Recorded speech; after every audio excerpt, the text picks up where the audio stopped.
আমারই চেতনার রঙে পান্না হলো সবুজ, চুনি উঠল রাঙা হয়ে। আমি চোখ মেললুম আকাশে, জ্বলে উঠল আলো পূবে পশ্চিমে। গোলাপের দিকে চেয়ে বললুম, সুন্দর। সুন্দর হলো সে। তুমি বলবে এ যে তত্ত্ব কথা, এ কবির বাণী নয়। আমি বলবো এ সত্য, তাই এ কাব্য। এ আমার অহংকার, অহংকার সমস্ত মানুষের হয়ে। মানুষের অহংকার পটেই বিশ্বকর্মার বিশ্বশিল্প। তত্ত্বজ্ঞানী জপ করছেন নিঃশ্বাসে প্রশ্বাসে, না না না, না পান্না, না চুনি, না আলো, না গোলাপ, না আমি, না তুমি। ওদিকে অসীম যিনি, তিনি স্বয়ং করেছেন সাধনা মানুষের সীমানায়, তাকেই বলে আমি।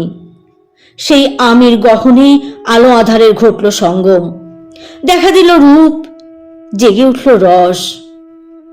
না কখন ফুটে উঠে হলো হাঁ মায়ার মন্ত্রে, রেখায় রঙে সুখে দুঃখে। একে বলো না তত্ত্ব। আমার মন হয়েছে পুলকিত।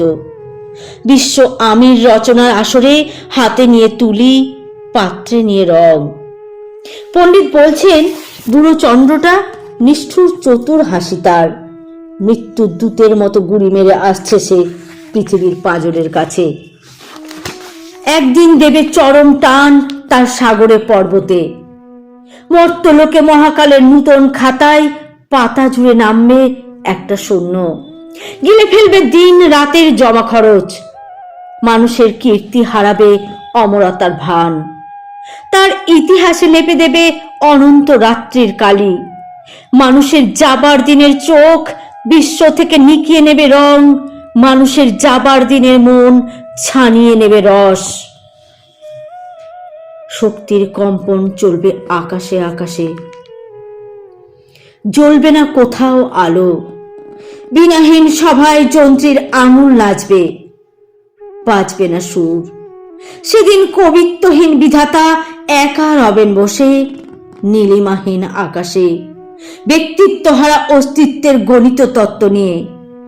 তখন বিরাট বিশ্বভুবনে দূরে দূরান্তে অনন্ত অসংখ্য লোকে লোকান্তরে এ বাণী ধ্বনিত হবে না কোনোখানেই, তুমি সুন্দর, আমি ভালোবাসি। বিধাতা কি আবার বসবেন সাধনা করতে যুগ যুগান্তর ধরে? প্রলয় সন্ধ্যায় জপ করবেন, কথা কও, কথা কও। বলবেন বলো তুমি সুন্দর, বলবেন বলো আমি ভালোবাসি।